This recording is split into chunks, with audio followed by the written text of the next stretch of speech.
So he admits that most of his progress is from this progress picture, not actually the progress we saw in the gym. Whoops. What's up, you guys? It's Kyle Barloon here, coming at you with another video. In this video today, I'm going to kind of explain and walk you through Nick Symmonds' 30-day body transformation. There's a lot of good, a lot of bad, realistic expectations, unrealistic expectations, a lot of mistakes, a lot of lessons learned, and I think this is going to be very important for the average person to watch when it comes to them doing their own body transformation. If you don't know who Nick Symmonds is, he is a former Olympic 800-meter runner. He got 5th, I believe, in the 2012 Olympics. Super in shape dude. He currently now, at 38, 39 years old, runs a 4:36 mile, which is awesome. And he also ran a downhill mile in sub 4 minutes. So the dude is in great shape. He got signed on by Gymshark as one of those pro athletes. He's not a pro athlete anymore. Anyone that gets signed or sponsored as a Gymshark employee or sponsor, they are not a pro athlete, okay? It's just like another resume builder, you know, like these fitness gurus, you know, they're body transformation specialists. No, they're personal trainers, okay? Like, the names don't make sense. Without further ado, let's get started. This is me 30 days ago. And this is me today. In this video, I'm gonna tell you exactly how I did it. He's pale. He's unshaven, he's tilting his gut, or he's tilting his hips so his gut looks bigger, he's rounding his shoulders so he looks like more crap. Why are you trying to look fatter than you are? You're a good looking dude. Like, you don't need to make your progress look worse so that you can look better at the very end of the month.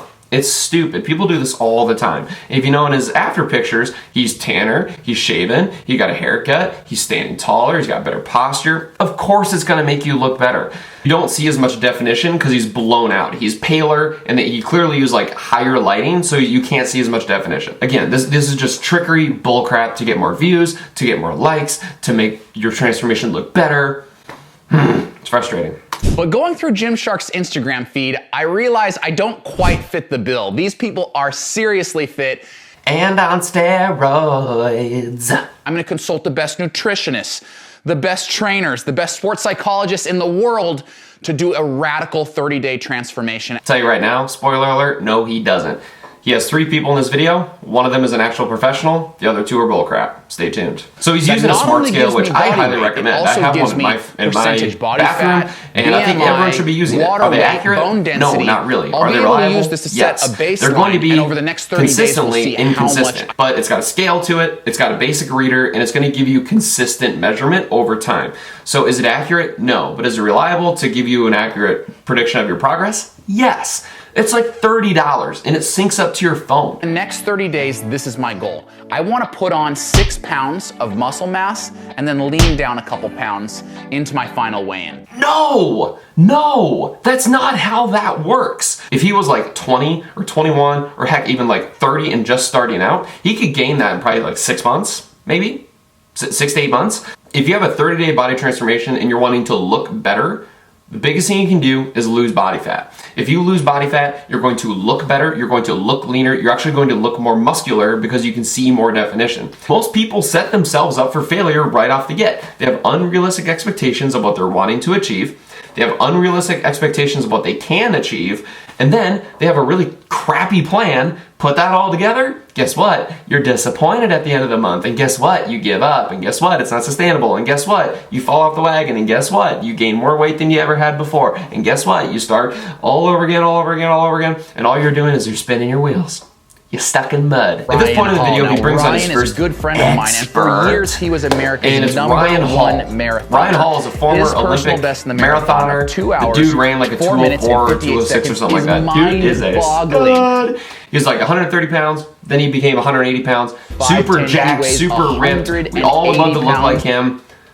And he goes to him for advice. Oh, my friend who is a former Olympian, super skinny, got super jacked. Does that make sense? Be like, hey, what did you do, bro? Yeah, that makes kind of sense. But he has a degree in sociology, not in kinesiology, not in physical education or health education. He's not a personal trainer. He's not a fitness coach. He's not a certified strength conditioning specialist. This dude has no qualifications besides like looking good, okay? And that's the problem. You go on Instagram, you look at all these fitness models, you look at all these people that look good, but they're not qualified to give you good advice.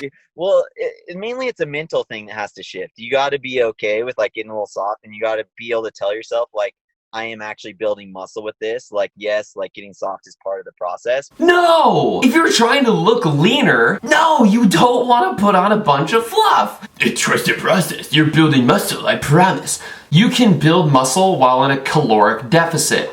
Look up the studies. Go to Google Scholar and look up building muscle mass or gaining muscle mass in caloric deficit. It's possible. You can do it, especially if you're Nick, because he doesn't do a ton of strength training, a ton of resistance training. You can do it. It is possible. It's not a mental game. It's not a mental event. You're gonna put on some fat, but just know you're gaining muscle. Dude's got 30 days to look cut, and you're gonna tell him to put on weight. It's really important with lifting in general is they talk about how you're not lifting weights, you're making hard contractions.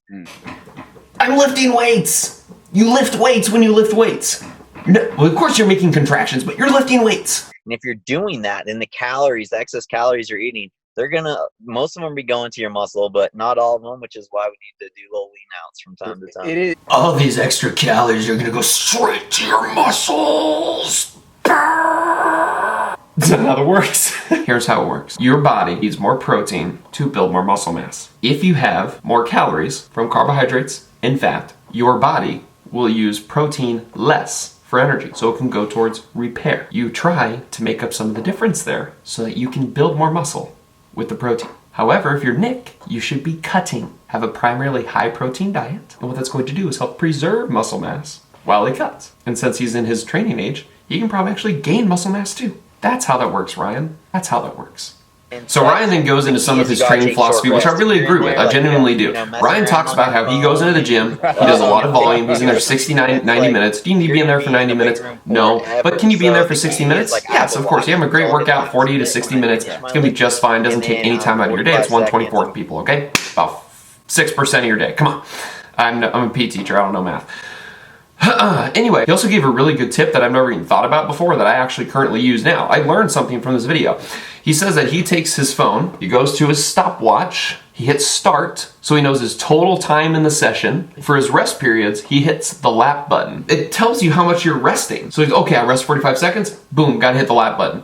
So it helps you realize how long you're resting and how long you're actually working. It keeps you on your time schedule so you're not dilly-dallying on your phone, which I think is awesome advice. I never even thought of that before. So he talks about his strength training routine. And he has great intentions with it, but overall poor execution. There's a lot of things I like. He talks about how today's strong is tomorrow's weak. Meaning he's trying to progress every single day. And I love that. He picks 10 movements that are all multi-joint, they're all compound movements, they're great movements for overall health and overall movement. So I'm going to give him props for that. His form's not that good, but we'll skip over that for another day. The problem is, he does every single one to failure every single day. Because if he does, let's say deadlift for 20 reps, well then the next day he's going to have to do 21, then 22, then 23, then 24.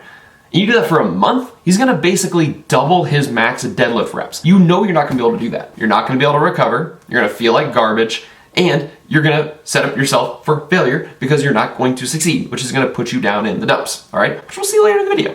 But I love his exercise selection, and I love his attitude going in of, I'm gonna try to be better every single day. Those are good, just his execution's pretty bad on it. I'm gotta remember to give him props because he's doing bench press on the cooler, he's doing sit-ups in the bed of his truck, he's doing pull-ups from the rafters, he's being really creative, and we have to give applause to that. A lot of people are gonna make excuses as to why they can't do something. Nick is coming up with reasons why he can. It's hard to imagine doing that and adding on to it every day, Monday through Friday for the next 30 days. Oh, you're not gonna be able to. He then talks about how he needs to get protein in right after a workout, which we all know is false. You can wait a couple hours and you're gonna be fine, all right? You don't wanna wait a whole day to do it, but the whole anabolic window thing of trying to get your protein in right after a workout, you don't need to carry a shaker bottle and drink and chug protein on the way home from the gym. It's just not necessary. But here he brings in his second expert, and we are gonna have a heyday with this one. Because she's not an expert. She doesn't know what she's talking about. She's not a nutrition expert. She is the director of marketing for livemomentous.com. I looked it up. That's what she is, okay? I thought she was a sponsored athlete. She's actually the director of marketing. She has a degree in psychology. Psychology, not in dietetics, not in nutrition, none of that stuff. She is a director of marketing for this company. And this whole time, she recommends 4 different supplementations. Would suggest that every night you should take 4 different essential. supplements. And if we did the math, don't worry, I did it for you. I'm a PE teacher, so I'm not that good at math, but I did it for you anyway. It's over $300 worth of supplements. That is more than my monthly grocery bill for myself. I would personally recommend eating all these calories from food because you're gonna need to stay fuller for longer because you're reducing your calories to lose body fat. Many people will turn to supplements because they believe it's gonna be kind of like a magic pill or it's gonna help them a lot. They might think it's gonna give them a 10 to 20% boost in their nutrition. It's not that serious. It might make a 5% difference at best, but if you eat more food and you eat good food, then you're gonna see better results than with these supplements. These supplements are just gonna make you feel hungrier, you're gonna binge, and it's not sustainable, and not to mention, super expensive. That's my take on that. On to the next thing. When you guys see bodybuilders, they're not typically walking around pasty with giant beards. There's a reason for that. Shaving, tanning, these things can help show definition. So he admits that most of his progress is from this progress picture, not actually the progress we saw in the gym. Whoops. I'm tired. I feel like my joints hurt, my muscles hurt. I can't recover between workouts. I'm drinking 3 protein shakes a day and my weight's not going up at all. I feel like, what the hell am I doing? I need help. And it's okay to say that. I need help. You don't see the results you're wanting. You don't meet your expectations. It sucks. It really sucks. This is how most people get, is they feel defeated. They feel like all their hard work they're putting in is for nothing. And it's frustrating. It's really sad to see as a coach, and knowing that had he had better expectations and a better setup from the get, he probably wouldn't be feeling this way. But this is another thing that's really important too. He knows at this point, things aren't working. Supplements aren't working. His training's not working. He's not able to keep up with it. This is a good thing to admit. This is a good thing to know. I'm going to call the man that I always call when I get to this position, my sports psychologist, Jeff Trosh. Right. So Nick says that his sports psychologist always drops a bunch of nuggets, and here's some of the highlights from those nuggets that he was given in this conversation. What is your why for wanting to train or wanting to achieve X, whatever you're attempting to do? We lose sight of why we're doing what we're doing. And having clarity of what my intention is and why my intention is that thing can be valuable. So do I want to get up at 5:30 to go for a run, or do I want to sleep for an extra hour? Well, in that moment, it's a no-brainer because right. I want to be asleep. But when I think about my why, it creates a bigger want. I have a bigger want of fitness. I have a bigger want of healthiness. Some people talk about making these sacrifices of getting up early and running. I don't necessarily love the word sacrifice. I prefer to see it as an investment. The dude's a stud. He talks about how gyms opened up in Oregon again. So now he's back with a gym. He's also, listen to this, he's doing active recovery. He's getting outside. He's going, doing relaxed activities, a bike ride, a longer, slower run, fly fishing. He's doing all these things that make him happy, that make him, excited, that get him recovering, that get him feeling good, more positive again. All these are really important things to do. It's almost like ever since he saw a real professional, he's now seeing great progress from there on out. He learned from mistakes and he's applying and he's fixing those mistakes and he's being a problem solver. And he's now seeing awesome results from it. He has a better mindset, he has a better training plan, a better nutrition plan, all from learning from his previous mistakes. Many of us, me included at times, we make the same mistake over and over and over and over again. But we gotta realize, if something's not working, we need to change something. Okay, so he lost 2.3 pounds of weight, he lost a percentage of body fat, gained a little bit of water, and he lost some on his BMI. Is this progress? Yes, of course it's progress. Is it good progress? That's debatable. You could say one or the other.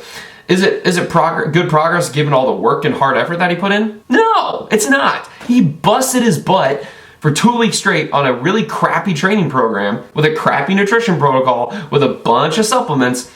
You would hope to expect to have lost 5 or 6 pounds by then. You're trying to gain weight. It was stupid. I love what he says about maintaining a healthy lifestyle. It's different for everybody. Of course, nice little happy ending, good little message at the end. Very important to remember. Continue to learn. Nick, I love this video. I thought it was great. I think your work ethic is something we all could aspire to have. I think your plan sucked. I think it could have been a lot better. I think you could have consulted better experts, knowing that you know everyone in the game, you could have seen a lot better people, a lot more credible people. I think honestly, you're probably just trying to promote your friends. Not a big deal, as long as you say that. If you like the video, please like, comment, and subscribe, and we'll see you in the next one.